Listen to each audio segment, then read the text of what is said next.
Olá, eu me chamo Pedro Lucas e, juntamente ao meu grupo, falaremos um pouco a respeito da arquitetura do PlayStation 2, o qual o artigo tem como título Desvendando o PlayStation 2, revelando os mistérios de sua arquitetura.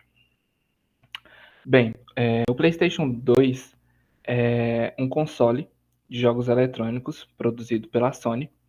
Ele foi lançado em março de 2000 no Japão e chegou na América do Norte em outubro do mesmo ano.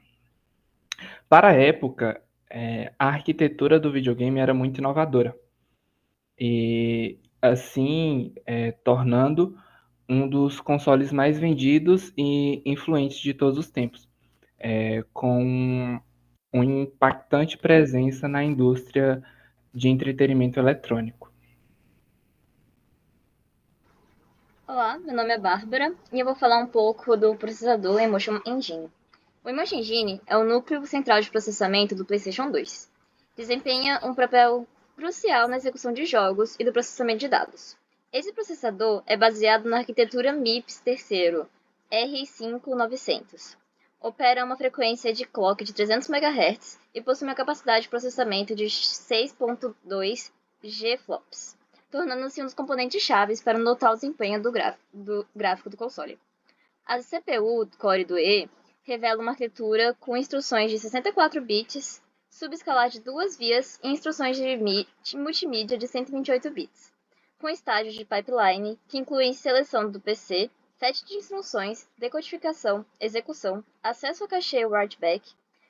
O Engine Machine opera de maneira eficiente para lidar com uma variedade de tarefas complexas. Suas unidades de processamento vetoriais, as VPUs, que são duas, VPU 0 e VPU 1, são responsáveis por operações vetoriais e processamento geométrico, adicionando uma camada adicional de capacidade de processamento gráfico ao console. O Emotion Machine é, assim, uma peça essencial na arquitetura do PS2, impulsionando a qualidade visual e o desempenho avançado dos jogos desenvolvidos para o sistema.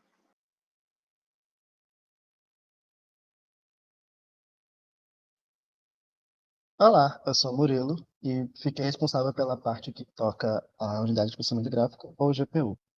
Considerando que o único propósito que leva uma pessoa a comprar um console é jogar, uma das partes mais importantes da configuração de hardware dele seria a responsável pelos gráficos, pela parte visual e pelo que o usuário vai ver quando joga. E essa parte é a nossa GPU, que quando se trata do PlayStation 2 em específico, é conhecida como Graphic Synthesizer, que opera numa frequência de mais ou menos 150 MHz, com 4 MB de DDR e processa cerca de 2,4 gigapixels por segundo, o que para a época era extremamente potente. E ela era especializada em rasterização e desempenhava funções como mapeamento de textura, geração de pixels, aplicação de iluminação e efeitos visuais. E ela ainda tinha ajuda das duas unidades de processamento vetorial, são as VPUs, para fazer toda a parte vetorial e geométrica que deixava os jogos ainda mais complexos.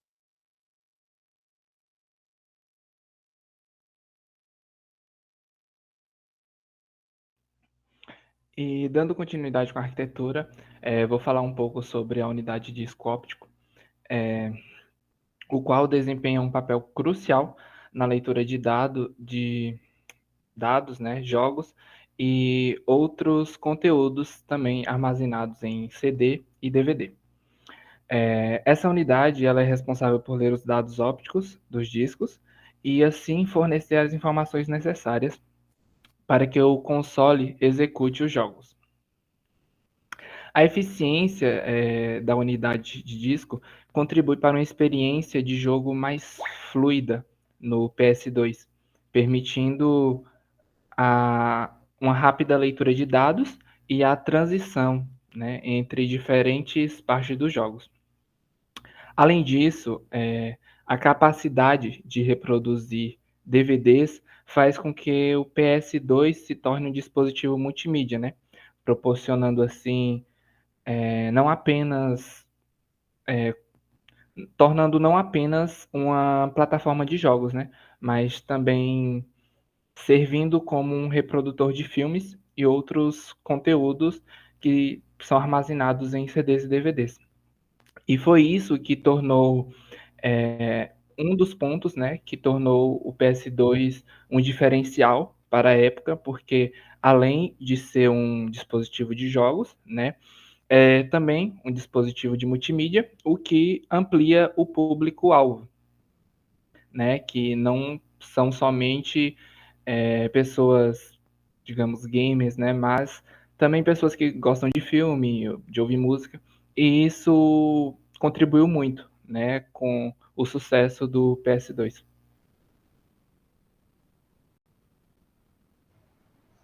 Olá, eu sou o Guilherme e agora passando para memória e armazenamento.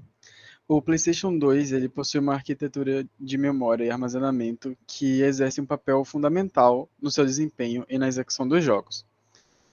A memória principal do PlayStation consiste em dois blocos de 16 megabytes de RAM do tipo RDRAM, que totalizam 32 megabytes de memória. E essa memória ela é acessada por um barramento de 16 bits.